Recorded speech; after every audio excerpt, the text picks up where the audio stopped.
assigned at that time? In April 2012, I was assigned to the robbery unit attached to a FBI violent crime task force.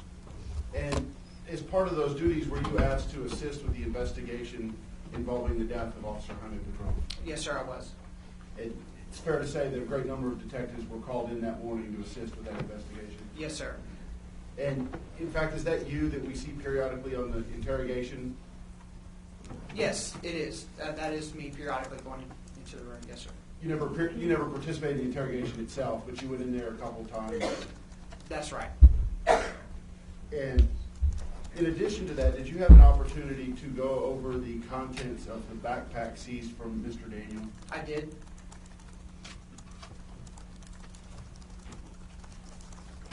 Sir, I'm showing you. You may. Showing you a disc that's entitled States Exhibit 77. Have you had an opportunity to review the contents of that disc? Yes, sir, I have. And does the photograph on that disc fairly and accurately depict what's contained in that photograph? Yes, sir. Your Honor, this time the state would move to States Exhibit 77. Submitted. Permission to publish the jury. You may.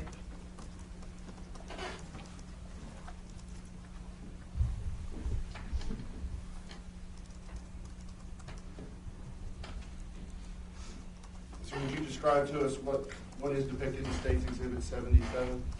What's depicted here is a backpack that was I had taken custody of and then helped identify the contents of that backpack.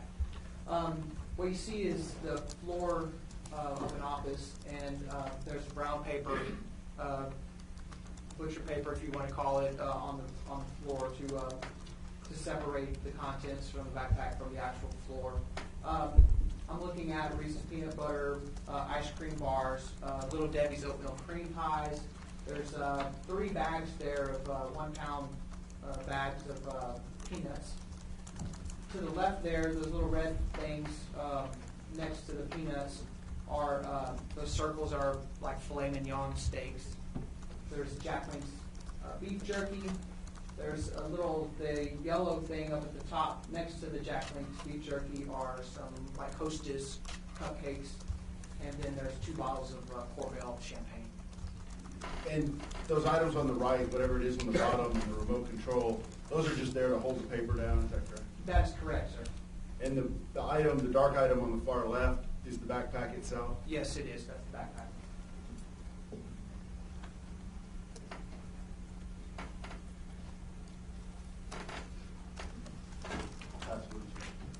Mr. Parks, I'm Russ, and I'd like to ask you about your presence on the statement video. Have you reviewed the statement video? I have not had an opportunity to review the statement video, sir. Maybe you'll remember this. I was a little bit unclear from listening to the statement video whether what you said to Mr. Daniel when you came into the room to check on him. You remember going in to check on Mr. Daniel? I remember going in a couple of different times. At one particular time you came in and said something about messing with the phone. Is that correct?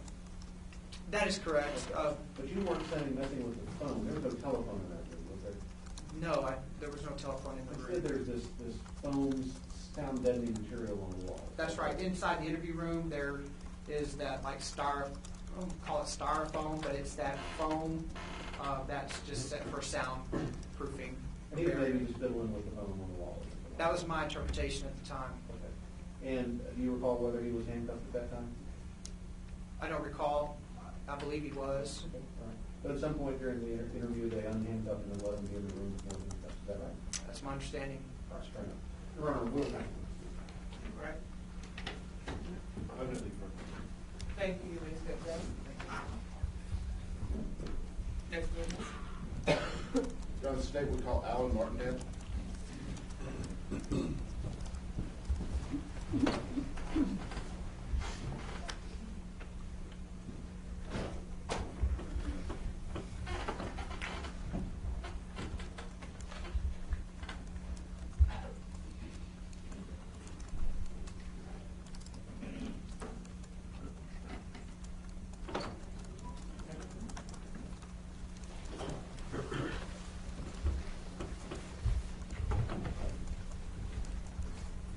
You've done this one. Okay. Thanks very much. solemnly swear the testimony which you will now give opinion before this court shall be the truth, the whole truth, and nothing but the truth, help you God? I do.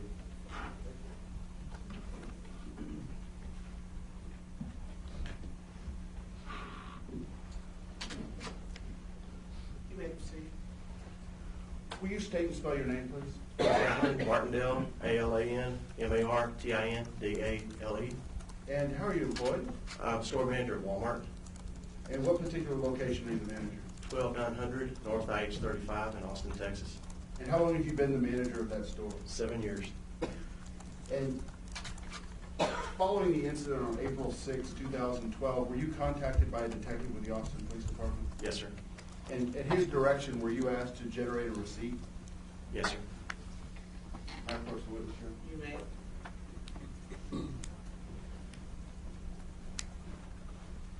Sir, I'm showing you what's been marked as State's Exhibit 78. You recognize that? Yes, sir, I do. And is that a photocopy of the receipt you generated? Yes, sir. You're not the sudden statement moved to this State's Exhibit 78. No objection, right? Submitted. Permission to call witness? You may.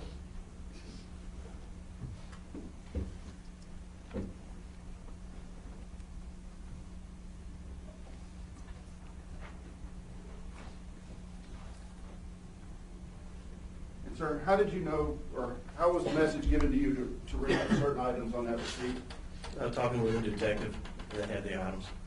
So he gave you a list and you generated a receipt based on that list? Yes, sir. And what is the total amount of items on the receipt you generated? $56.90. And that's including tax? Yes, sir. I'll pass it. No questions, sir. Thank you. Please step down. Next witness. Deputy Rodney.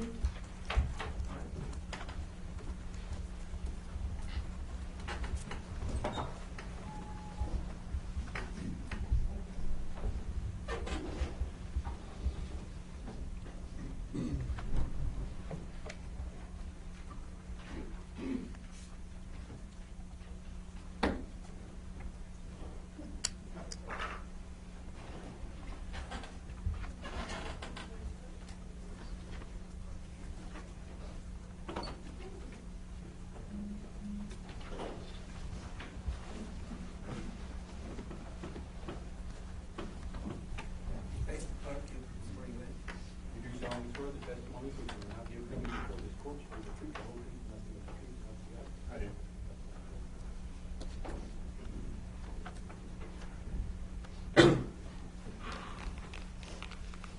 You may proceed. Sir, state your name and spell your name for the record, please. Deputy Dustin Roddy, last name spelled R-A-D-E. And Deputy Rodney, how are you employed? I'm employed as a corrections officer with the Travis County Sheriff's Office How long have you been a corrections officer with the Sheriff's Department? since April of 2010. I want to call your attention back to 2012, specifically in June of 2012. Were you so employed at that time? Yes, sir. What were your duties in June of 2012? I was assigned to the Health Services Building in Del Valley. Tell jurors what's involved in being assigned to the Health Services Building. The Health Services Building has a wide array of different kinds of inmates. Primarily, we have a lot of psychiatric inmates that we watch over. We house anywhere from minimum, medium to maximum level inmates, any inmates with medical conditions, and sometimes we house those with special classification for the protected custody, level status, administrative segregation. So we house quite a wide variety.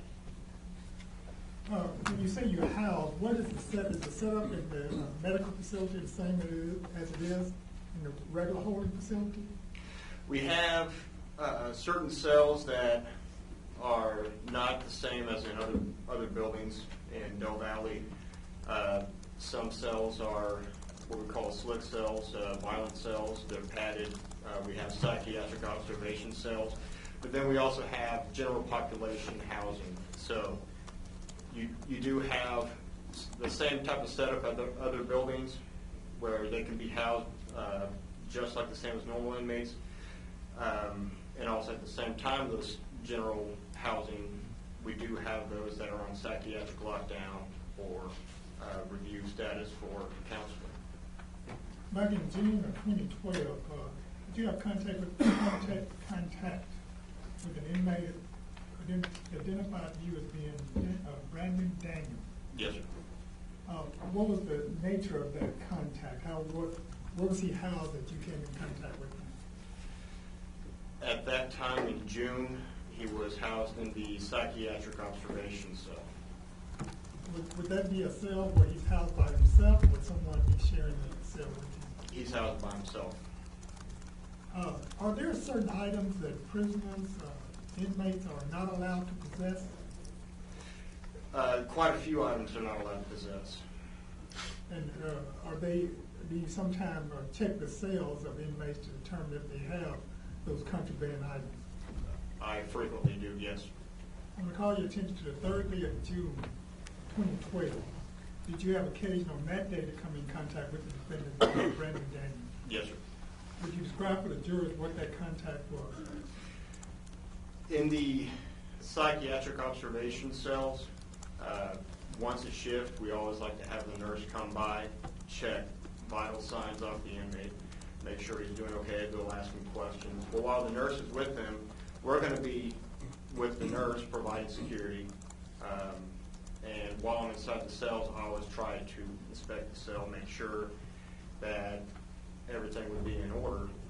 And during that time, I did find a contraband item that I later determined was hooch. Now, explain where you found that item and then explain to the jurors what hooch is. As you walk into the cell, in this particular cell, you have the toilet to the left. The bed is straight back, and next to the bed is a desk. So I found the hooch hidden behind the toilet. It is mostly concealed from view, but not entirely concealed. Had you not been looking, would you have been able to see it? Had I not been looking, no, I wouldn't have found it. But you were doing an actual search of the cell. Yes, sir. Every time that I'm in a cell, I try to look around. And again, explain to the jurors what you found exactly and what you mean by hooch. It was a Gatorade bottle that will be given to inmates by the medical staff for certain reasons. I don't know the specific reason why it was given to Mr. Daniel, but What size Gatorade bottle was it? it was a 20 fluid ounce Gatorade bottle, so it was a decent sized bottle. What did you find in that Gatorade bottle? Inside the bottle, I found different materials used to make hooch, fruit, bread, which basically it will ferment and make an alcoholic beverage. And this is a cell that only the defendant was occupying, is that correct? Correct. What did you do when you found that hooch hidden by the toilet? I confiscated the hooch. I had shown my sergeant, Sergeant Yarbrough, just for evidence, and he could confirm with me as well, yes, this is in fact what I did find. So we had more eyes on it. We determined, yes, it is hooch. And after that, I wrote a report, a disciplinary report, for violation of jail rules. And this was in June of 2012, is that correct? Yes, sir. This hooch that you found there, is this something that prisoners kind of have learned how to make over time? Yes, sir. And that's one of the things that you often search for when you're looking into different cells? It's definitely something I'll search for. There's many things I'll search for, just anything out of the ordinary, but hooch is one of them. And that's an intoxicating beverage that eventually it turns into, correct? Yes, sir. Now I want to call your attention to to August of 2012. In August of 2012, were you still working in the health services building? Yes, sir. And on August 17th, specifically of 2012, did you again have occasion to come in contact with Brandon Daniel and find in his cell some contraband items? Yes, sir. Can you describe for the jurors what you found on August 17th of 2012 in the defendant's cell. As I entered the cell, Daniel is sitting down in the day room, so I'm inside the cell searching. And when you walk into the cell, it's the same type of setup. The bed is in the very far back. Well, also above the bed, very far back of the cell, is a window. And I stepped on top of the bed because you don't know necessarily what could be up top. I like to search everywhere. And in the window ledge, when I stepped up, I looked and found in the crack of the ledge, I believe it was 6 pills in the window ledge. Is that something prisoners are allowed to accumulate? No, sir.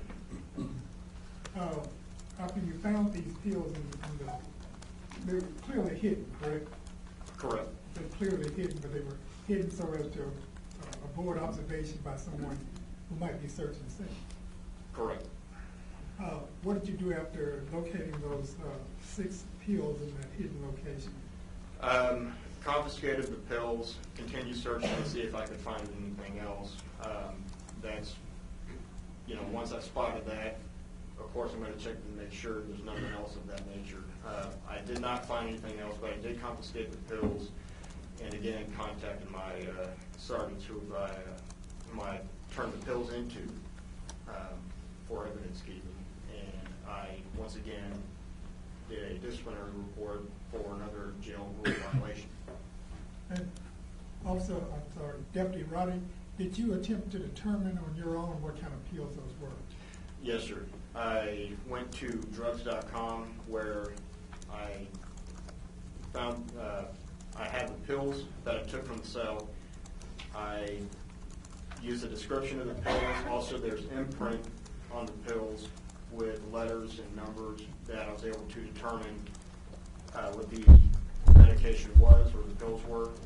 And I also, after discovering it, went and spoke with our nurse in the health services building just to, again, confirm. So I had 2 different ways that I used to confirm the pills that I found. Did you investigate and determine that those pills could not be ordered from the commissary? Yes, sir, I did. That is, they would have to be prescribed and given out by the nursing staff or the medical staff? Correct. There's, on commissary, there is certain medications that you are able to order. The pills that I found is not something you can get off the commissary. It has to be prescribed through medical. Did you determine that those were pills that had been in some amount given to him over time by medical? Yes, sir. Did you determine that he had been hoarding the pills, that was keeping more than the amount that he would have been given at one time? Yes, sir. And again, you wrote up a disciplinary report on that, correct? Yes, sir. Was that the same cell he was in when you found the hooch also? That was a different cell. The cell with the hooch was a psychiatric observation cell in Edward unit, and the cell that I found the pills in was in Frank unit. So you have an intoxicating beverage found on June 3rd of 2012, and you have the prescription pills found on August 17th of 2012. Is that correct? Yes, sir. Both of those are in violation of jail policies to have those items, correct? Yes, sir. Then I'll pass the witness. Good morning, Officer Roddy. My name is Brad Moody. I don't think we've met. Is that right? No, sir. So you had, in August 2012, how long have you been with the Travis County Sheriff's Office? Since April of 2010, so by that time, going on a couple of years. Okay, and so I see by your uniform you're still employed with TCSO? Yes, sir. Okay, are you still out at Del Valley?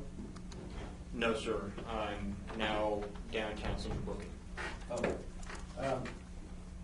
In terms of the duty stations that you work, the health service building, or it's commonly referred to as HSB, is that right? Correct. Okay. How long have you been working at HSB in August of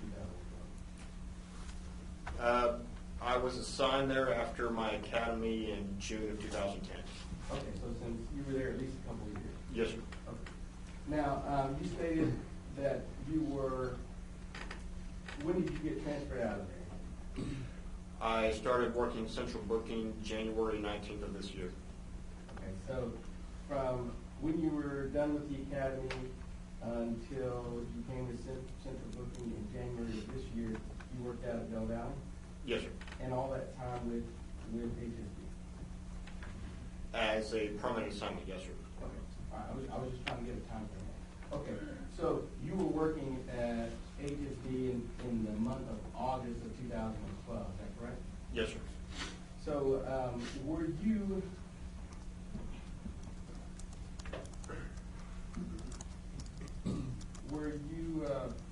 working on August 26th when Officer Krim found a noose inside of Brandon Daniels' cell? Officer Krim is on the evening shift, B shift. August 26th, I'm not sure if I was actually working that night or not. So you don't recall anybody finding a noose in his cell with fastened to his hand? I recall hearing about it, but I don't know if I was working after that shift that night or not. Right. Now, you stated that you recognized the hooch, or you immediately suspected that's what it was. Is that correct? Yes, sir. All right. And that happened on June 2012. Is that correct? Correct. All right. So, you stated earlier that you recognized it. Is that something that you had training and experience in when you were in the academy and also while you were working? Yes, sir. Okay. And so you specifically received training on what to look for when people make it and such? Yes, sir. Okay. And that's a fairly common occurrence for that to be made? For that inmate? No, for it to be made. Oh, for it to be made. Yes, I will come across it. So, with regard to the cell that you said Mr. Daniel was in, you said it was a psychiatric observation cell, correct? Yes, sir.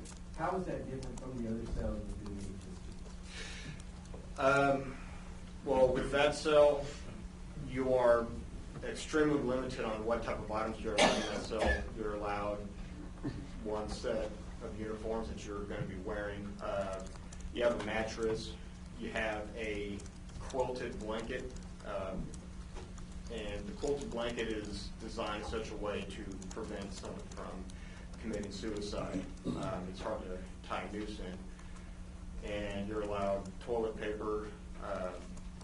And I mean, that's primarily it. During breakfast time, you get a paper spoon, and you turn it back in when you're done. Do you know how long Mr. Daniel had been in that cell when you first encountered it in June 2012? How long you've been in that cell by that time? No, sir. And you described it as being a single cell. In other words, there's only one person in it. Is that correct? Yes, sir. Okay. And can you tell me about the cell? Is it a cell with a food chute on it? Yes, sir. Okay. And the door, is it a rolling door or one that you open with a key? It's one you can open with a key. Also, the unit has a control panel that you can open the door as well. Okay, so it's a swinging door, not a sliding door. Swinging, yes, sir. Okay. And you're usually the one that opens it for the nurse that's coming in to check vitals and such? Yes, sir. Okay. Now, when you're moving a prisoner that's in a cell like that, do you have them place their hands next to the food chute so you can put handcuffs on at times? We will. And is that a pretty common technique that you guys use for safety? Yes, sir. And then they're fed through that chute. They're given a plate through that chute. Is that correct? They're given a rubber tray. Okay. So they're not allowed to go and eat in the common area with the other people in HSD, right? Correct. So they eat from a tray that's slid through that food tray, and then they have to turn back whatever it is on the tray. You guys make sure you have an idea of what the contents are, correct? Correct. All right. So on this particular occasion, though, he was getting, and I'm talking about the June 30th incident, he was getting his vitals taken by a nurse, correct? Correct. So you didn't handcuff him in the fashion as though he was going to be transported on that day, correct? Correct.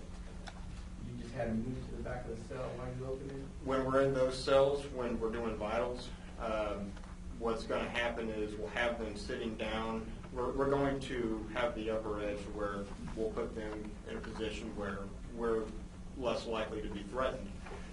But we will go inside with the nurse as for security reasons, and we're also going to have another officer. So 2 officers at all times whenever you're opening that cell. Okay. And the 2 officers and what you described as putting him in a position where you have the advantage, that's the officer at safety and personnel safety, correct? Correct. Okay. And that is something you do with every inmate, using a cell like that? Yes, sir. So in this situation, the nurse came in and started taking his vitals, and then you noticed the contraband you described, correct? Correct. Okay. Did he give the nurse any problem that you remember? What I remember, no, he did not. Okay. And you wrote a report with regard to that, is that correct? Correct. And you didn't indicate in your report that he gave you any issues at all, did you? No, he did not. You did not. And aside from the incidents with the pill and the hooch, he never gave you any kind of trouble, correct? Most times, no. Okay. So, with regard to the incident with the pills, you also wrote a report as to that, correct? Correct. All right. And there's no indication in your report that he gave you any trouble as well, correct? Correct. So,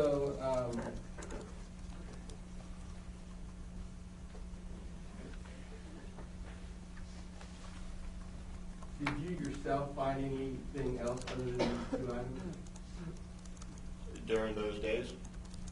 during any time that you were there and he was in the cell where you were? Another time, while searching the cell, we had come across some handwritten notes with our names on it. Okay. When was it? I can't recall the exact date. I didn't write a report on it. Okay. So you can't speculate as to why he was writing your names? No, I can't speculate. He had written our names, and next to our names, he had written some details about us. Okay. You know if that was in response to anything that his legal team was asking about the people who were watching? I have no idea. Okay.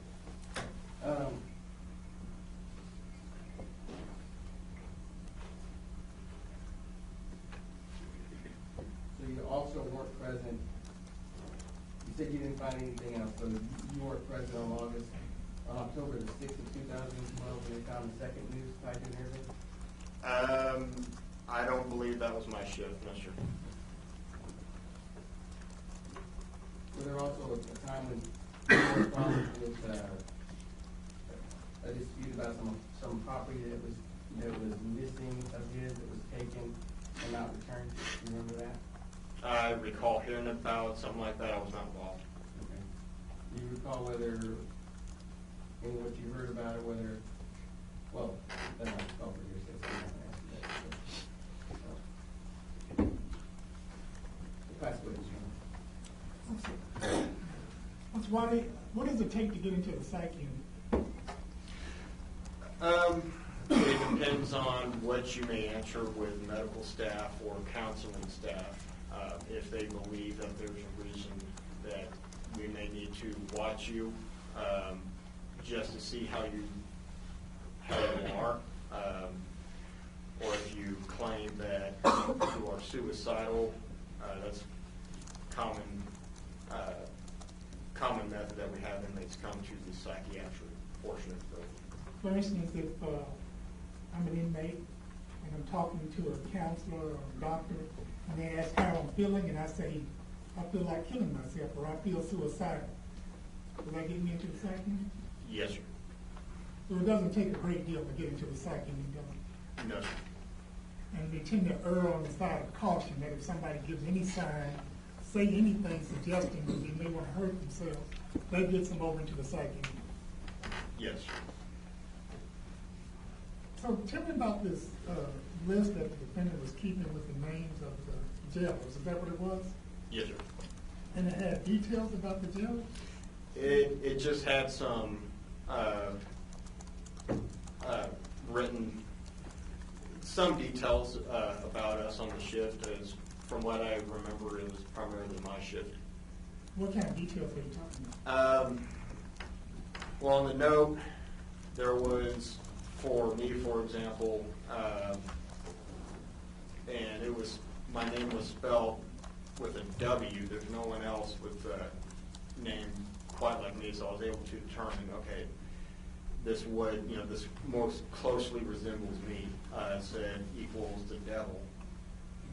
There was some other people that Officer Rico was mentioned, equals short.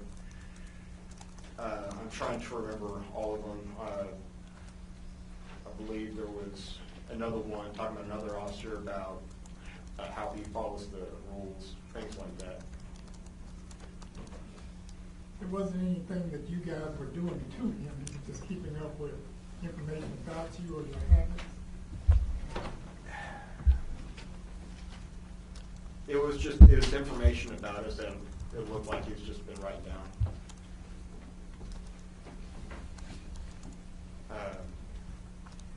I remember also seeing, we found in there that it looked like just monitoring our operation as well.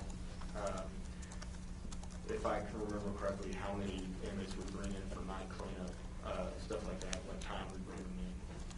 We're kind of keeping track of what was going on around your movements and things like that. It appeared that way.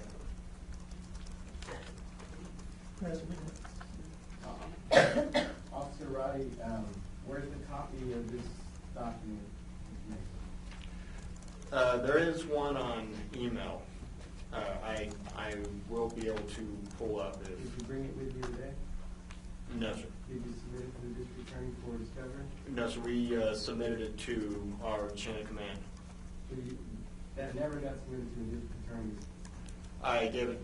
We gave it to our chain of command. I don't know what they did with it. So, when a person has had a suicidal attempt, is the level of watch even higher than what the normal psychiatric observation shows? If they are on suicide watch, we call it FSP, full suicidal precautions. Whether they are housed in the once again what we call the SLIC cell or VC cell, that's a 15-minute visual plus the psychiatric observation cell, which is a step above, is also a 15-minute visual. And were you on duty at any time when Mr. Daniel was placed in those cells? When he was placed inside, I don't believe so.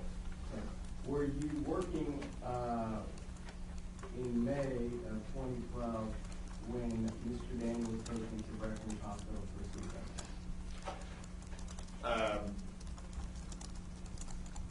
I was working that month. I don't know if I was working when he was taken. That day doesn't stand out to you? No, sir. Did you, when you arrived on your shift, did you know he was taken to Breckenridge? I think he went to Brackenridge while he was in another building. That's what it's about. Were you aware that when he was taken to Brackenridge, there was no evidence of an actual suicide attempt? I'm not aware of all the circumstances. Are you aware that despite his claims he had taken pills, that it turns out there were no pills in his system? I heard it was something with pills. I wasn't certain if he took them or not. Thank you. Oh, sorry. Thank you, Deputy. No question. No question. All right, thank you.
Ladies and gentlemen, the jury, we're going to recess for lunch. Please be back at 1:30.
I'll verify that information here.